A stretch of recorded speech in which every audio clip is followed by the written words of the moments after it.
அடுத்த செய்தியாக இந்த செங்கல் புயல் ஓரளவு மக்கள் பெரிய அளவில் பாதிப்பு இல்லாமல் காப்பாற்றப்பட்டு விட்டார்கள் அப்படின்னு ஊடகங்கள்லாம் காட்டி கொண்டிருக்கிறது. சென்னையில் முதல் நாள் ஒரு தொலைக்காட்சியில் காட்டுறாங்க, எவ்வளோ காட்டாற்று வெள்ளமாக ஓடுகிறது பாருங்கள் அப்படின்னு ஒரு தொலைக்காட்சி காட்டுறாங்க. அடுத்த 12 மணி நேரத்திலே அவங்களே காட்டுறாங்க, பாருங்க ரோடு பளபளன்னு இருக்கு பாருங்க, இது எப்படி சாத்தியம்னே தெரியல, 12 மணி நேரத்துக்குள் நீர் வடிந்து விட்டது, அரசு இயந்திரம் அவ்வளவு சிறப்பாக செயல்பட்டு இருக்கிறது அப்படிங்கக்கூடிய காட்சியையும் காட்டுறாங்க. ஆனால் இங்கேருந்து சென்னையை தாண்டி ஒரு 4 மாவட்டங்கள் மிகப்பெரிய பாதிப்பை அடைஞ்சிருக்கு. மருத்துவர் ராமதாஸ், பாட்டாளி மக்கள் கட்சி நிறுவன தலைவர், ஒரு அறிக்கையை வெளியிட்டிருக்காரு. இந்த சாத்தூர் அணை முன் அறிவிப்பின்றி திறக்கப்பட்டதால் 4 மாவட்டங்கள் இப்போ சீர்குலைந்து இருக்கு, அதில் பாதிக்கப்பட்டவர்களுக்கு ஒரு 25,000 வேணுங்கிற கோரிக்கையும் வச்சிருக்காரு. இந்த செய்தி எப்படி பார்க்குறீங்க? உண்மையிலேங்க எனக்கு இந்த திராவிட மாடல் ஆட்சியை பார்க்கும்போது, இவங்க ஜெயலலிதா 2015 செம்பரம்பாக்கத்தை திறந்து விட்டாங்க, ராத்திரியில் தூங்கும்போது திறந்து விட்டாங்க அப்படின்னு வாய் கிழிய பேசின இந்த ஆட்சி. அந்த மாதிரி திறந்து விட்டுருந்தா அதுவும் தப்பு தான். ஜெயலலிதாவுக்கு முட்டு கொடுக்கறது நம்ம வேலை கிடையாது. ஜெயலலிதாவை பல நேரங்களில் நம்ம விமர்சி தான் பேசியிருக்கோம். நான் என்ன சொல்கிறேன், அன்னைக்கு பேசின அந்த வாய், இவங்க என்ன சொல்லுவாங்க, அறிஞர் அண்ணா சொன்னார், இப்படி விரலை நீட்டி இருக்கும்போது ஒரு விரல் அங்கே காண்பித்தால் 3 விரல் ஒன்றை நோக்குகின்றது அப்படின்னு இந்த மாதிரி விளக்கம்லாம் கொடுக்கக்கூடியவங்க, வியாக்கியானம் கொடுக்கக்கூடியவங்க இது வாயாலே வர சொல்கிறாங்கங்கிறது தான் இதுலேருந்து தெரியுது. காலையில் 5000 கியூசெக்ஸு சாத்தனூர் அணைக்கு வருது, அப்புறம் படிப்படியாக ஏறி இருக்கு அப்படின்னு சொன்னவங்க, இந்த ஜெயலலிதா அதை எப்படி திறந்து விட்டுருக்கணும்னு சொன்னவங்க, படிப்படியாக ஏன் திறந்து விடலைன்னு கேட்டவங்க, ஏன் சாத்தனூர் அணையை படிப்படியாக திறக்கலை?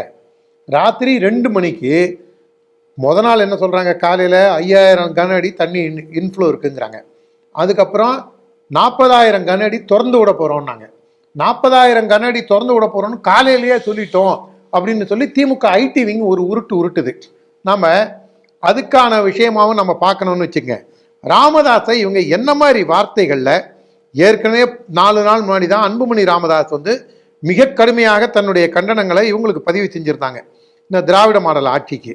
மீண்டும் நீங்கள் காழ்ப்புகளை கக்காதீர் ராமதாஸ் அப்படின்னு ஐடி விங் எதுகை மோனையோட ஆக்கா காக்கா அந்த மாதிரி காழ்ப்புகளை கக்காதீர் ராமதாஸ்னு போட்டு அவரை வார்த்தைகளால் பொதுமக்கள், எனவே பொதுமக்களை குழப்புகிற வகையில் பொய்களையும் புனைந்துரைகளையும் பரப்பலாம், அரசுக்கு சிறுமையை ஏற்படுத்தலாம், காழ்ப்பு கக்கலாம் போன்ற வேலைகளை கைவிடுங்கள் ராமதாஸ் அப்படின்னு சொல்லி இதில் முக்கியமானது என்ன சொல்கிறாங்க, சாத்தனூர் அணை நிரம்ப துவங்கும் போதே டிசம்பர் 1ஆம் தேதி காலை 8 மணியிலிருந்து வெள்ள அபாய எச்சரிக்கையை நீர்வளத்துறை வெளியிட்டு வந்துள்ளது. அதில் எத்தனை கன அடி திறக்க போறோம்னு சொல்லலை. நீங்கள் ஜெயலலிதாவுக்கு கேட்ட கேள்வி உங்களுக்கு பொருந்துமா பொருந்தாதா, அது வேற வாய், இது நார வாய்னு வடிவேலு ஜோக்கா இல்லைன்னா. அதில் பாலிமர் செய்தியில் ஒரு பெரியவர் பேசுகிறத பார்த்தேன். சிவப்பு சொக்கா போட்டுட்டு மாடியிலிருந்து பேசுவார் அவர். அது ஒரு யாருக்கோ பேட்டி கொடுக்குறாரு. அது எடுக்கப்பட்ட பேட்டி, பாலிமார் அதை கவர் செஞ்சுருக்காங்க. அவர் என்ன சொல்கிறாரு, எங்களுக்கு வீட்டுக்குள்ளே 2 அடி 3 அடி தண்ணி வந்துருச்சு, மாடிக்கு போனோம், இப்போ மாடிப்படியில் 4 அடி அளவுக்கு தண்ணி வந்திருக்கு. இதை சொல்கிறது அரகண்டநல்லூர்லேருந்து சொல்கிறாரு. அரகண்டநல்லூரில் தான் எனக்கு தெரிஞ்ச அந்த கெடிலமாறு வருதா பாலாறு வருது, அந்த சாத்தனூர் டேம் தண்ணி அங்கே தான் வருது. அவர் சொல்கிறாரு. அதே அரகண்டநல்லூர் ஒட்டி தான் பிஜேபியில் இருக்கக்கூடிய ஏரா வேலு அப்படின்னு விழுப்புரம் மாவட்ட துணைத் தலைவராக இருக்கார். ஒரு நல்ல கொஞ்சம் சிமெண்ட் வியாபாரி, நல்ல சௌரியமாக இருக்கக்கூடியவர். முத நாள் தான் எல்லாருக்கும் சோறாக்கி போட்டார், ஒரு 200-500 பேருக்கு சோறாக்கி போட்டார். அடுத்த நாள் அவரே உணவு பொட்டலம் வாங்குற அளவுக்கு அவருக்கு பிரச்சனை. என்ன காரணம்னா, வீட்டுக்குள்ள வெள்ளம் புகுந்து அவரும் மாடிக்கு போய் சோத்துக்கே வழி இல்லாமல் பொட்டலம் சாப்பாடு அவர் முத நாள் சோறாக்கி போட்டவருக்கு அடுத்த நாள் வேறத்தர் கையை எதிர்பார்க்குற அளவுக்கு வெள்ளவங்க. அதுக்கு காரணம் யாரு? நீங்கள் 5000 கனடின்னு சொன்னீங்க, சாயங்காலம் 40,000 கனடின்னீங்க. ஆனால் நீங்கள் விளக்கம் கொடுக்கும்போது ராமதாஸை கடுமையாக சாடுறீங்க. ஆனால் இதுக்கெல்லாம் சேர்த்து கடவுள் இருக்காண்டா குமாருங்கிற மாதிரி நான் கடுமையாக விமர்சிக்கக்கூடிய அண்ணா திராவிட முன்னேற்ற கழகத்தோட அவங்களுடைய ஐடி விங்லேருந்து ஒரு பதிவு போட்டிருக்காங்க. அவங்க என்ன பதிவு போடுறாங்க, சாத்தனூரை திறந்து விட்ட சாத்தான் அரசு, இது வந்து அதிமுக ஐடி இது சொல்லுது.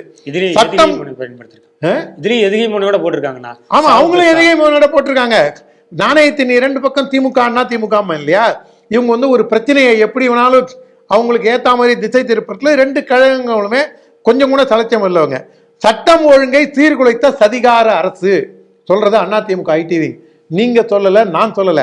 இதை வந்து நிர்வாகம் என்றால் என்னவென்றே தெரியாத ஸ்டாலின் அரசு அப்படின்னு போட்டு டிசம்பர் 1 நரகவாசல் அப்படின்னா அதிமுக ஐடிவிங்க. இதை எதுக்கு இவ்வளவு விவரமா சொல்றேன் அப்படின்னா, வினை விதைத்தவன் வினை அறுப்பான். நீங்க அந்த அம்மாவை சொன்னீங்க. இப்ப அவங்களுக்கு வாய்ப்பு, இந்த கர்மா தியரி இவங்களுக்கு வேலை செய்யுது. ஆனா அதெல்லாம் தாண்டி அந்த மக்கள் என்னங்க பாவம் செஞ்சான்? 4 மாவட்டத்தை சேர்ந்தவங்க இன்னைக்கு வந்து நியூஸ் தமிழ்ங்கிற சேனல்ல விக்கிரவாண்டி டோல்கேட், நம்ம ஊருக்கு போற வழி இருக்கு இல்லைங்களா, லெஃப்ட் கும்போணம் ரோடு, அந்த விக்கிரவாண்டி டோல்கேட்டுக்கு முன்னாடி குடும்பத்தை சேர்ந்த குடும்ப பெண்மணிகள், சகோதரிகள், அக்கா தங்கச்சிங்க அந்த ரோடு முழுக்க நின்றுக்கிட்டு கதறாங்க, கஞ்சுறாங்க. ஒரு குடும்ப தலைவன் பிள்ளைய பெற்று வீட்டில் குழந்தைங்களை வச்சிருக்கிறவன், என் குழந்தைங்களுக்கு சோறு போட வழியில் சோறு கொடுங்கன்னு கஞ்சலாம். நடு ரோட்ல ஊருக்கே சோறு போடுறவங்க. நம்ம டெல்டா பகுதிக்கு அடுத்தது தமிழ்நாட்டில் அரிசி நெல் விளையிற பூமி விழுப்புரம் பகுதி தான். உங்களுக்கு இந்த பெல்ட்டில் தான் உங்களுக்கு இதுக்கு அடுத்தது, நம்மளுடைய காவிரி டெல்டாக்கு அடுத்தது இந்த பகுதியில் தான்.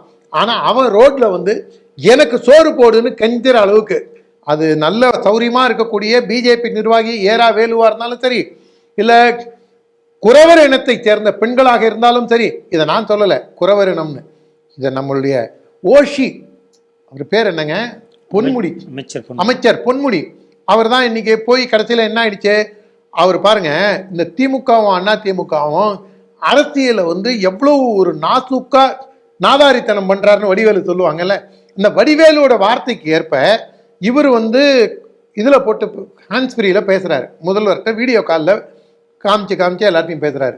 அதுல ஒருத்தர் கேட்கிறாரு, 3 வேளை சோறு தின்னா போருங்களா, எங்களுக்கு வீடே இல்லைங்க. அவங்க வந்து அது வந்து ஒரு நாடோடியான அவங்களுடைய இதே ஒரு பாரம்பரியம், ஒரு நாடோடி இது, அவங்க ஒரு இடத்துல இருக்கணும், இருந்து நம்மளுடைய பிள்ளைகளுக்கும் கல்வி அறிவு வேணும், நாமளும் வந்து ஒரு மெயின் ஸ்ட்ரீம் லைஃபுக்கு வரணும் அப்படின்னு நினைக்கிறது குத்தமா சொல்லுங்க. ஆனா அதை பத்தி அவர் கண்டுக்காம இக்னோர் பண்ணிட்டு அதுக்கு பின்னாடியிலேருந்து ஒருத்தர் இந்த மருதமலை மாமணியை பாடும்போது அந்த பாட்டுக்கு வந்து இவர் பாடுவார்ல, வெண்ணிராடை மூர்த்தி, அவர் பாடும்போது இவரு வடிவேலு ஃபர்ஸ்ட் ரோல உட்காந்துக்கிட்டு அந்த மாதிரி சொல்ற மாதிரி இருந்தால் அமைச்சர் பக்கத்துல உட்காந்துட்டு அப்படின்னு அமைச்சர் பக்கத்துலேயே நின்றுட்டு ஒருத்தர் சிக்னல் காமிக்கிறாரு. இதை பார்த்த பொன்முடியும் கொஞ்சம் கொஞ்சமா இரிட்டேட் ஆகி போயா அப்படின்றாரு. நல்ல வேலை, போடா ஓஷி அப்படின்னு சொல்லாம இருந்தாருன்னு நாம அந்த மக்கள் சார்பா நாம வந்து பொன்முடிக்கு நாம நன்றி தெரிவிச்சுப்போம். ஆனா இதுல வந்து அதே அந்த பொன்முடி அவர்களே வேற சில இடங்களுக்கு போகும்போது இந்த ஓஷின்னு சொன்ன போது கூட மக்கள் கோவப்படலை. ஆனா அத்தனை பேரையும் நீ தட்டேந்தி நடுரோட்ல கொண்டு வந்து விட்ட உடனே அன்னைக்கெல்லாம் அமைதி காத்தான். உங்களுக்கு வந்து என்னைக்காவது ஒரு நாள் சாது மிரண்டால் காடு கொள்ளாதுங்கிற கதையா பொன்முடி மேல இன்னைக்கு சேத்தவாரி இறைச்சிருக்காங்க. அது வந்து உண்மையிலேயே வருந்தத்தக்க ஒரு விஷயம். நம்ம அதுக்காக நம்ம வந்து பத்தியா பொன்முடி மேல சேத்தவாரி இறைச்சிட்டாங்க. ஆனா எது மக்களுடைய கோபமானது இன்றைக்கு ஆளும் திமுக அரசை நோக்கி திரும்புகின்றது. இதே எனக்கு இன்னொரு என்ன ஞாபகம் வருதுன்னா, நம்ம அலுவலியா பாபு இருக்கார் பாருங்க, சேகர் பாபு, அவரு வந்து இங்க ஸ்டாலினை வச்சு நிகழ்ச்சி நடத்தி மக்களை எப்படி ஏமாத்தினாருங்கிறத பொன்முடி அவர்கிட்ட கற்றுக்கணும். ஸ்டேஜ் போட்டு அது ஏற்கனவே ஸ்டேஜ் மேனேஜர் 2-3 பேர் வருவான், கேள்வி கேட்பான். போன தடவை பாருங்க வெள்ளம்லாம் வந்தது, இந்த தடவை தண்ணியே இல்லைங்க, இப்போ சொன்னீங்களா சாலையில் தண்ணியே இல்லையான்னு, அதே மாதிரி ஒருத்தன் வந்து இன்னும் சொல்லாததான் பாக்கி, மோட்டாரே தண்ணியை தேடுதுங்க, நான் வந்துட்டேன், நான் தண்ணியை இறைச்சேன், நான் ஏதாவது செஞ்சே ஆகணும், நான் இப்போ ஏதாவது செய்யணும், சொல்லுங்க சொல்லுங்க சொல்லுங்கன்னு மோட்டாரே வாய் இருந்தால் சொல்லியிருக்குங்கிற லெவலில் அந்த அளவுக்கு பில்டப் கொடுத்து அதை வந்து ஒரு ஸ்டேஜ் மேனேஜராக யாருமே இந்த மாதிரி பொன்முடிக்கு நடந்த மாதிரி நடந்துடக்கூடாதுங்கிறதுக்காக ஒரு எச்சரிக்கை உணர்வோட அதுக்கெல்லாம் முன்னாடி இதெல்லாம் யூகிச்சு மக்கள் பல்ஸ் ஓரளவுக்கு தெரிஞ்சிட்டு இருப்பாருன்னு நினைக்கிறேன் சேகர் பாபு. அதனால தான் ஏற்கனவே ஸ்டேஜ் மேனேஜராக குளத்தூரில் இப்படி செஞ்சுட்டு போயிட்டாரு. ஆனால் பாவம் பொன்முடி அங்கே போய் அவர் அங்கே சிக்கிக்கிட்டு இந்த மாதிரி அவருக்கு அவஸ்தையாயிடுச்சு.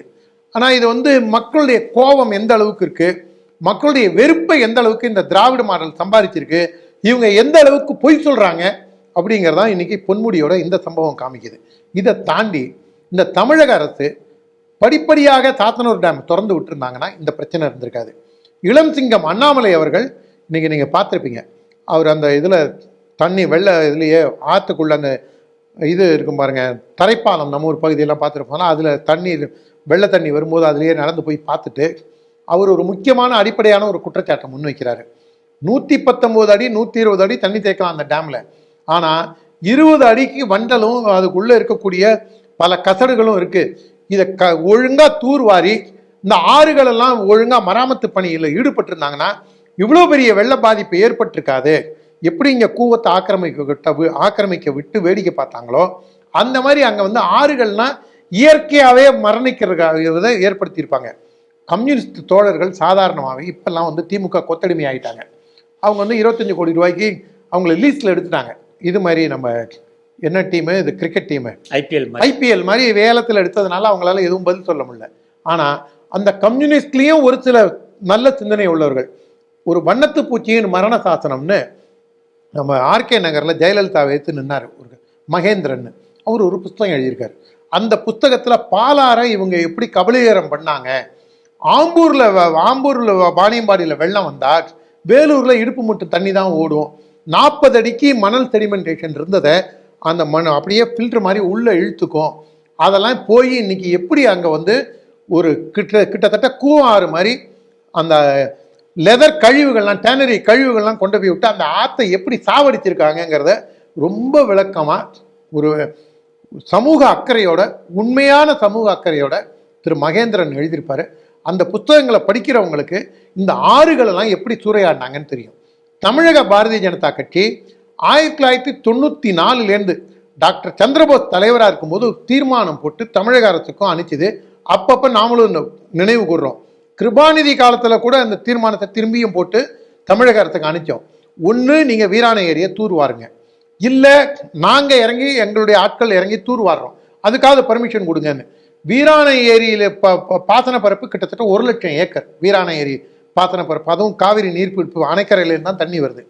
அந்த வீராணை ஏரிக்குள்ள காடு வளர்ந்துருக்கு.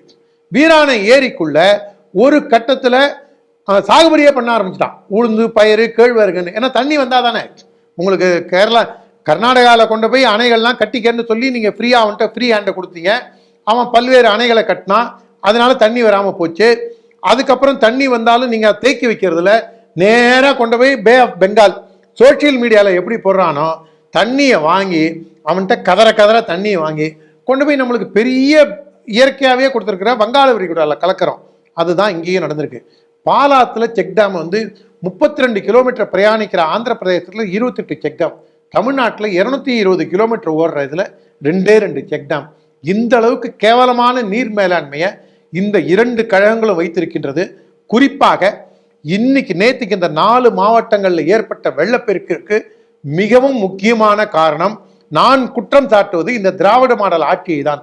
கொஞ்சம் கூட மக்களை பற்றி யோசிக்கவே இல்லாமல் திருவண்ணாமலையில் பாருங்கள், ஒரு 7 பேர் கிட்டத்தட்ட இறந்து போய் நேற்றுக்கு தான் ஒரு பச்சை குழந்தைய பாடியை எடுத்திருக்காங்க.